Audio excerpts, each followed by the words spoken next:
My understanding of macroaggressions is that they are forms of more overt discrimination, and that they are systemic.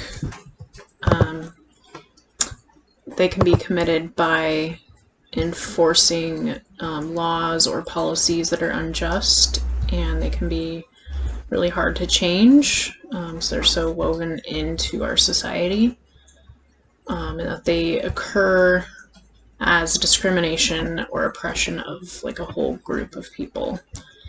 Whereas microaggressions are more subtle acts of daily discrimination that are often unconscious or unintentional, and that they're committed by someone with a privileged identity against someone with an oppressed identity.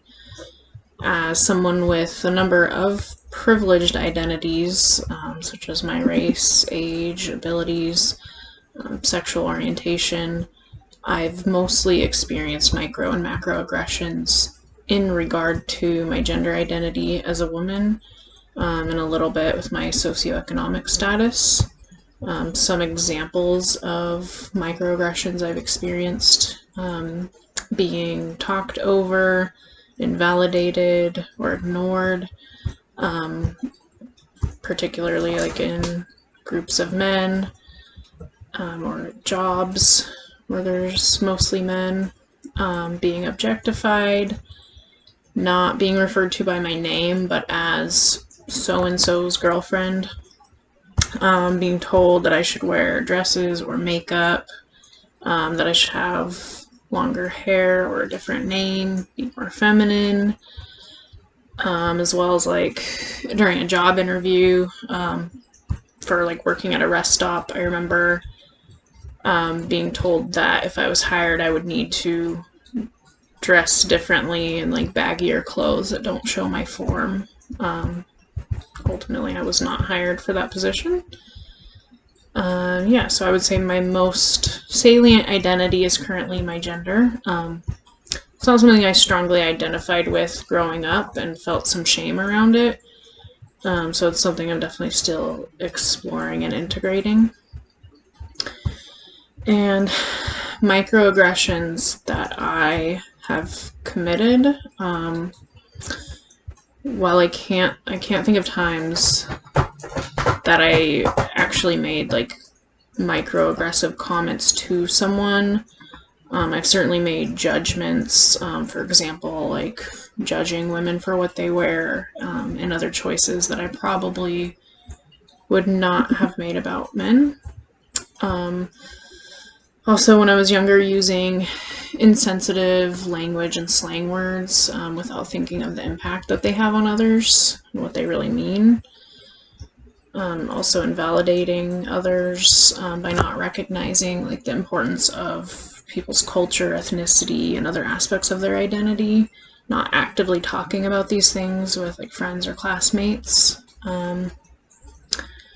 Out of fear of social rejection when I was younger, also just like going along with conversations or jokes regarding gender or ethnic stereotypes, despite knowing that these were harmful and wrong. And I remember like when I was younger having a colorblind kind of approach. Like, we're all one race, everyone's equal, has an equal chance. And so while my intentions with that weren't negative, I just wasn't recognizing the impact that discrimination and oppression have on one's identity and opportunities, which is invalidating to other cultures. So I haven't always done my part to consciously recognize my own privileged identities, or the oppressed identities of others. So moving forward, I think that in order to be a more culturally competent counselor and human being, I think it's important to recognize my own identities, oppressed and privileged, because I think that will help me to allow, to work with clients in exploring theirs. Being open, transparent, intentional, and sensitive with my language, as well as actively acknowledging my own and my clients' various identities and diversity. I feel like that will be important.